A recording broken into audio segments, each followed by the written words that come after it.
Hello everyone, कैसे हो आप सब। तो सुबह का सारा काम अभी ख़त्म हुआ है, नहाना धोना हो गया है। तो मुझे लगा कि चलो अब वीडियो शुरू कर लेते हैं और स्टार्टिंग में ही थोड़ी सी कर लेते हैं बातें, क्योंकि कल भी मैं बात नहीं कर पाई थी। और आज मैं आप लोगों को डुग्गू की एक बात बताऊंगी, आप लोग विश्वास नहीं कर पाओगे। काश उस टाइम पर कैमरा ऑन होता तो आप अपनी आंखों से देख सुनते सब कुछ, क्योंकि इतनी छोटी एज का बच्चा और इतनी बड़ी बड़ी बातें करेगा तो किसी को विश्वास नहीं होता। लेकिन धीरे धीरे जब मैं इसकी बातें आप लोगों को सुनाया करूँगी ना इसी के मुंह से, तब आप लोगों को यकीन हो जाएगा कि हाँ ये इतना पिद्दू सा, इतनी बड़ी, इसका जो मेंटल डेवलपमेंट है वो बहुत ऊपर जा चुका है। हुआ क्या, सुबह ये मैं भी नहीं उठाती, इसको स्कूल में जाना है गर्मी में, फिर बच्चे को करना क्या है जल्दी उठ के।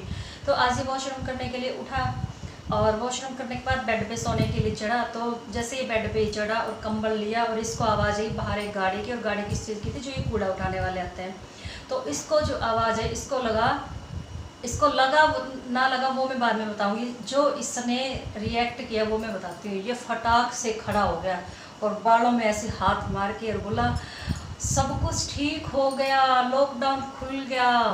और ये कहते कहते ना इसने चप्पल पहनी ना कुछ और घर से बाहर डस्टबिन उठा के, और ये आगे आगे और मम्मी पीछे पीछे, दोनों भाग रहे। और मैं वेट कर रही कि अब आएंगे। तो ये आगे थे, 3-4 मिनट में आगे थे। और मम्मी कह रही कि अपनी गली में नहीं आ रही, दूसरी गली में है ये, बेटा वापस आ जा वापस आ जा। लेकिन इसको तो एक वो खुशी जैसे कि किसी बंदे को कैद में से छुटकारा मिल गया, वो भी सालों बाद। तो वापस आया, ये डस्टबिन खाली करके आया, ये दूसरी गली में ही पहुँच गया। और फिर मेरे पास आया, मम्मी आज तो मार्केट भी खुलेगी, आज तो ये खाने की चीज़ें भी मिलेंगी, ये भी मिलेगा वो मिलेगा। मम्मी अब सब कुछ ठीक हो गया, लॉकडाउन खुल गया। मैं हैरान कि इतने छोटे से बच्चे को लॉकडाउन का मतलब भी नहीं पता होगा और ये अंदर से इतना फील करता है उस चीज़ को। तो फिर मैंने इसको समझाया। मैं कोशिश करती हूँ कि इसके सामने झूठ ना बोलूँ, कि मैं उसको झूठ बोल दूँ कि नहीं हाँ खुल गया, बच्चे खुल गया। तो वो तो थोड़ी देर में फिर मार्केट जाने की जिद करेगा, बाहर जाने की जिद करेगा। तो मैं स्टार्टिंग में इसको सच्चाई बता देती हूँ कि बेटे ये गाड़ी रोज़ आती है, आप लेट उठते हो तब तक। इसका फेस देखने लायक था, जैसे कि इसको सदमा लग गया, क्योंकि ये तो खुश हो गया था कि लॉकडाउन तो खुल गया। और ये तकिया जैसे बेड पे लेट गया दोबारा से, और ऐसे हाथ करके दोनों गर्दन के पीछे और लेट गया। तो साइड में शैंकी बैठे हुए थे। तो शैंकी ने देखा कि भाई ये मतलब उदास हो गया एकदम से, और आंखों में पानी, रो भी नहीं रहा था, यूँ नहीं कि आंसू टपक रहे, बस आंख भरी पड़ी पानी से। तो शैंकी ने बोला डुग्गू क्या। तो शैंकी की आवाज़ सुन के मैं भी रूम में चली गई, मैं किचन में थी। मेरे को ये था कि डुग्गू तो उठ गया, जैसे ही गाड़ी के पीछे भाग गया। तो फिर मैंने इसका जो दूध बनाने की तैयारी शुरू कर दी थी। तो मैं इसका दूध गर्म करके ठंडा कर रही थी, चलो उठ गया तो मैं दूध दे दूँगी। तो शैंकी की आवाज़ सुन के मैं भी रूम में चली गई। रूम में गई तो क्या देखते हो, जैसे शैंकी ने पूछा कि डुग्गू क्या हो गया बेटा, क्या सोच रहे हो। ऐसे हाथ निकाला एक, ऐसे लेटते हुए, और यूँ कह रहा, ऐसे बोला, सेम यही रिएक्शन, यही एक्सप्रेशन ऐसे, पापा मैं कुछ सोच रहा हूँ। तो बोला क्या सोच रहे हो बच्चे। मैंने पूछा, मैंने कहा डुग्गू क्या सोच रहे हो। मैं कुछ सोच रहा हूँ कि कैसा टाइम आ गया। हे भगवान, मैं और शैंकी एक दूसरे को देख रहे कि इसने कैसा टाइम देख लिया अब इतनी कम उम्र में, जो कि ये टाइम इसको बुरा लग रहा है। कौन सा अच्छा टाइम देख लिया, 4 साल का हुआ है अभी, अप्रैल में 4 साल का कंप्लीट हुआ है। तो कहता कि पापा मैं ये सोच रहा हूँ कि कैसा टाइम आ गया। हैरान हो गए हम दोनों। और फिर मैं गई मम्मी के पास डुग्गू को लेके, और मैं मम्मी को बता रही थी, मम्मी ऐसे ऐसे बातें कर रहा है, इतनी गहराई में जाके सोचता है ना कि ना बेटा इबे तो तेरी बहुत छोटी उम्र है, खेलन के टाइम है, खाने के, इतनी गहराई में ना सोचा कर बेटा। तो मम्मी ने ये बोला। तो मम्मी को भी क्या जवाब दिया इसने, दादी जी सोचना पड़ता है। तो क्या आप लोग यकीन करोगे कि ये 4 साल के बच्चे ने इतनी बड़ी बड़ी बातें करी, हम हैरान रहेंगे। और बहुत सारी बातें ये ऐसा करता है कि जो मतलब यकीन से बाहर हो जाते हैं कि इतना छोटा बेबी और इतनी बड़ी बड़ी बातें करता है। बहुत देर तक मैं डुग्गू को ऐसे लेके बैठी रही, और मेरे से कहता कि मम्मी मामा के घर चलो या फिर वहाँ चलो, मैं बोर हो गया, मैं थक गया, मुझे स्कूल भी नहीं भेज रहे, कब खुलेगा ये लॉकडाउन, मुझे बता दो कैसे खुलेगा, मैं खोल दूँ, मैं ये कर दूँ, पता नहीं कैसे कैसे बातें कर रहा था। और अभी गया है वो अपने ताई जी के घर, थोड़ी देर में आएगा, फिर देखते हैं, शायद आ गया, आवाज़ आ रही थोड़ी थोड़ी, डुग्गू ये डुग्गू नहीं है, शायद डुग्गू के चाचू विक्की, हाँ विक्की है ये। तो बस थोड़ी देर में मैं लेके आऊँगी उसको। पढ़ाई नहीं करता वो, वहाँ भी जाके 1 हफ्ते तक सही अच्छे से पढ़ाई करी, लेकिन अब उसको ये लगता है कि इस घर में सारे बड़े बड़े हैं, कोई खेलने वाला है नहीं, और वहाँ पे खेलने वाले तो वहाँ पे मेरे को पढ़ने के लिए भेज देते हैं। तो अपनी ताई जी को बोल रहा है, सीमा दीदी को, ताई जी मेरे को ना रोज़ बुला लिया करो बेशक, लेकिन बैग के साथ मत बुला करो, बिना बैग के खेलने के लिए बुला ले करो। वैसे से भी डुग्गू की तरह सोचना पड़ेगा क्या करना है। तो चले देखते हैं क्या करेंगे, जो करेंगे आपको दिख ही जाए। चलो बातें तो बहुत हो गई, अब कर लेते अपना घर का काम। और यहाँ पर शंक आए थे बाहर से, और मैंने एकदम इनको डराया, लेकिन मेरे से डरने वाला कौन था, कोई नहीं डरता मेरे से। और यहाँ पर मैं कर रही हूँ दाल साफ़, यहीं खड़े होकर मैंने दाल साफ़ कर ली थी हरी मूंग की। चने की दाल को मैंने दिन में ही भिगो दिया था। आज मैं बनाऊँगी चने की और हरी मूंग की दाल, और साथ में बनाऊँगी चावल, क्योंकि सुबह बनाए थे मैंने आलू के पराठे, और जिस दिन थोड़ा हैवी सा खाना हो जाता है सुबह के टाइम पे, तो फिर शाम के टाइम पे बस यही कोशिश करते हैं कि थोड़ा हल्का सा खाना खा लिया जाए। और यहाँ पर मेरा नमक हो चुका था ख़त्म, तो पहले मैंने नमक मसालदानी में डाल दिया था, और उसके बाद डाल दिया था मैंने अपनी दाल में नमक। बस नमक ही डाल के बॉईल करती हूँ मैं, और बाकी जो भी मसाले यूज़ करती हूँ वो डालती हूँ तड़के के टाइम पर।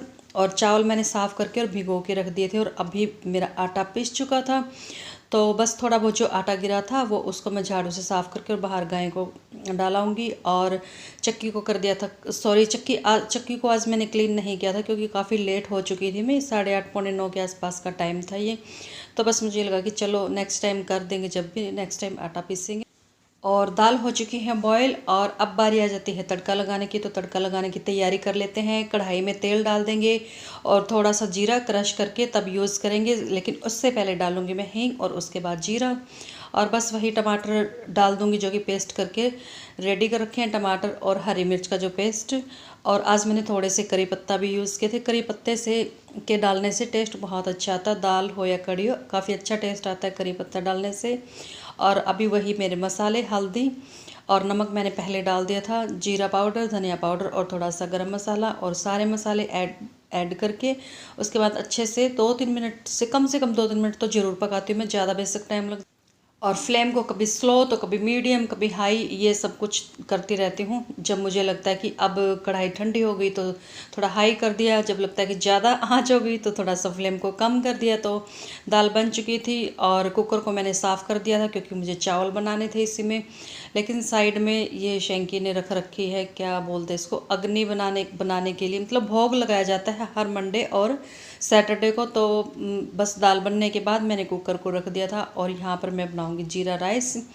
और तेल डाल दिया था, लेकिन जब मैंने जीरा डाला तो वहाँ पर शैंकी का फेस क्लियर दिख रहा था, तो वो चीज़ मैंने स्किप कर दी थी, ट्रिम कर दी थी। तो यहाँ पर मैंने अपने चावल डाल दिए थे, और 1-2 मिनट के लिए चावल को भी भून लूँगी। और उसके बाद बारी आ जाती है पानी डालने की। 2 गिलास चावल थे तो 2 गिलास में डालूँगी पानी। पानी की क्वांटिटी कई बार कम या ज़्यादा भी करनी पड़ती है, वो चावल के ऊपर डिपेंड कर। चावल भी कई तरह के होते हैं, कोई चावल ज़्यादा पानी लेता तो कोई कम। और यहाँ पर मैंने दिव्यांश को देखा कि अंदर ये कौन सी कलाकारी करा, तो मैं यहाँ पे गई, और इसने मेरा पर्स उठा रखा था अलमीरा में से निकाल के, और क्या कर रहा था कि मम्मी के पर्स में तो टॉफ़ियाँ मिलेंगी, चॉकलेट मिलेगी, वो ढूंढ रहा था। और यहाँ पर मौसम एकदम से हो गया था चेंज, जोर जोर की हवा चल रही थी। मुझे लगा कि कहीं आंधी ना आ जाए और सारा रेत अंदर आएगा, तो मैं भाग के जाल को ढक के आ गई थी। और बस जाल को ढक के आने के बाद मैंने अपने लगा लिया था खाना, और खाने में मैं ले रही हूँ साथ में हरी मिर्चें और लस्सी और दाल चावल जो भी बनाए थे वही। और मैं साथ के साथ देख रही हूँ श्री कृष्णा, जो कि मुझे बहुत अच्छी लगती है। 9:30 बजे के आसपास आती, हाँ 9:30 का ही टाइम है, 9:30 से 10 बजे तक आती है डीडी नेशनल पे। मुझे बहुत पसंद है ये वाली श्री कृष्णा, देखना बहुत अच्छा लगता है। और खाना खाने के बाद मैं आ जाऊँगी बाहर कूलर में पानी भरने के लिए। और आजकल गर्मियों में कम से कम 2-3 बार पानी भरना पड़ता है। कुछ तो एक जो हमारे कूलर की जो जालियाँ लगी हुई है ये इतनी खुली खुली सी होगी कि पानी बहुत ज़्यादा बाहर टपकता है, तो ज़्यादा पानी वेस्ट होता है। देखते हैं 1-2 दिन में चेंज करेंगे ये जाली भी। और बस पाइप लगा दिया था, और अभी आ जाएगा डुब। और कितनी मस्ती करेगा, मेरे साथ भी करेगा और आप लोगों के साथ भी बहुत सारी मस्ती करता है ये। अब इसको पता चलने लगा कि हाँ मुझे कोई देखता है। पता नहीं मेरी आवाज़ आप लोगों तक पहुंचेगी कि नहीं पहुंचेगी, क्योंकि उधर भी कूलर चल रहा है और एक मेरे पीछे कूलर चल रहा है। दो कूलर्स के बीच में पता नहीं मेरी आवाज़ आएगी कि नहीं आएगी। आएगी तो ठीक है, वरना वॉइस ओवर में ही एंडिंग कर दूँगी। ये कौन आया बाहर, कौन आया बाहर? तो बस अब कर देती हूँ आप लोगों को बाय और मिलती हूँ आने वाले नेक्स्ट वीडियो में।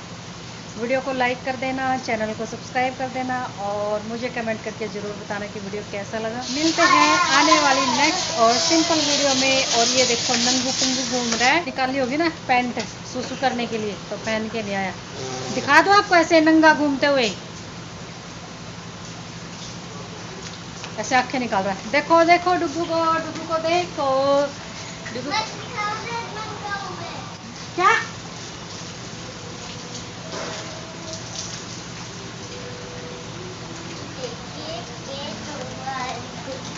और नंगा घूम रहा है आराम से।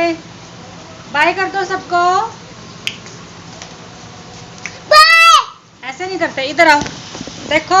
हेलीकॉप्टर अभी छोटा है, अभी ये इसकी पंखड़ी टूटी हुई है, फिर